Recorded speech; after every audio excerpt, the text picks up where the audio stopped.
Hi guys, good day, it's me, Teacher MJ. Our topic for today class is all about combined variation, and we're going to translate each statement into mathematical sentence, and then we use k as the constant. So without further ado, let's do this topic. Now before we answer number 1, number 2, and number 3 class, let's define first what is combined variation. Now combined variation is a combination of direct and inverse variation or joint and inverse variation.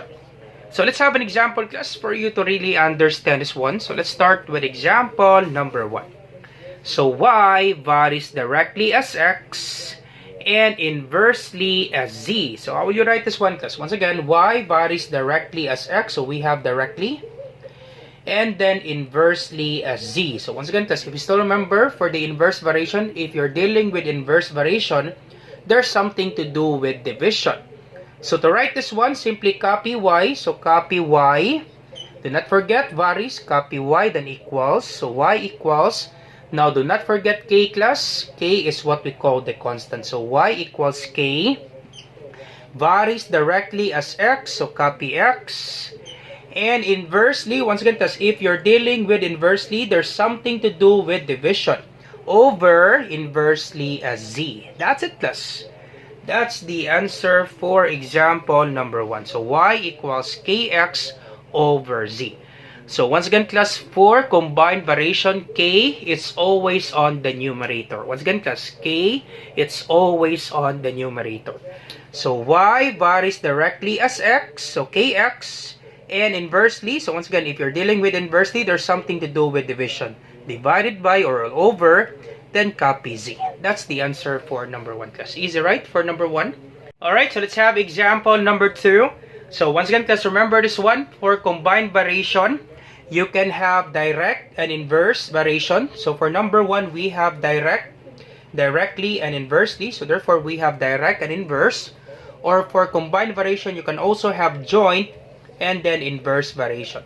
So for number 2 class, we have joint and inverse variation. So number 2, W, capital W, varies jointly as C and the square of A. So we have varies jointly as C and the square of A, and inversely as B. So let's write this one. So once again, if it's capital W, we write capital W. So capital W varies, do not forget equal sign. Then copy K. K is what we call the constant. So K is always on the numerator. So W, capital W, varies. So W equals K. Jointly as C and the square of A. So once again, if it's jointly, simply copy the quantities. Jointly as C and the square of A. How will you write this one class? The square of A. That's correct. That would be A squared. And then inversely, so once again, if it's inversely, there's something to do with division. Over, then copy B. That's it class. That's the answer for number 2. Easy as that class. Easy, right? For number 2. Alright, so example number 3.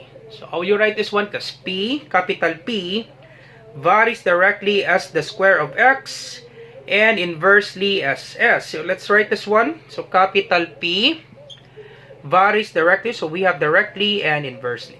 So capital P varies directly. So capital P then equals, do not forget K. K it's always on the numerator for the combined variation.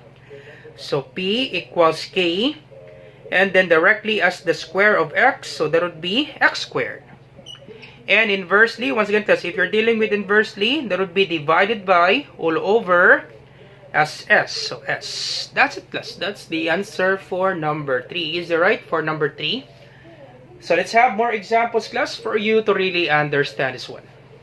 Alright, so let's have example number 4. X varies directly as the cube of y and inversely as the square of z. So we have directly and inversely. So we have direct variation and inverse variation.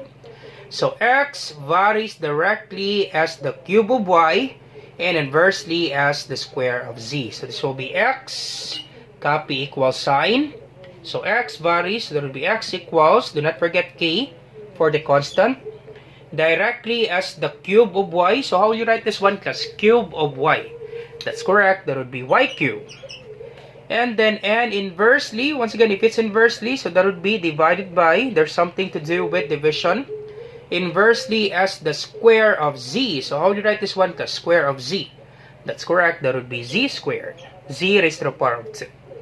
That's it, class. That's the answer for number 4.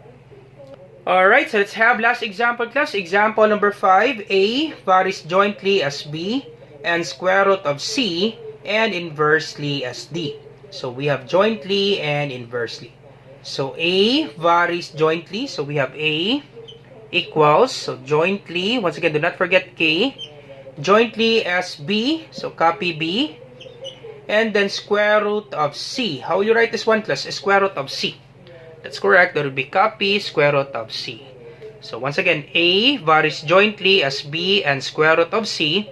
And inversely, once again, if it's inversely, there's something to do with division. So all over, inversely as D. So copy D.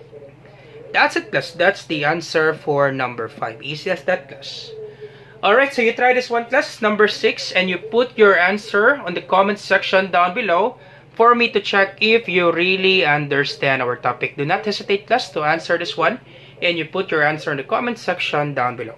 So number 6, R varies jointly as S and the square of T and inversely as the cube of U. So how will you write this one, class?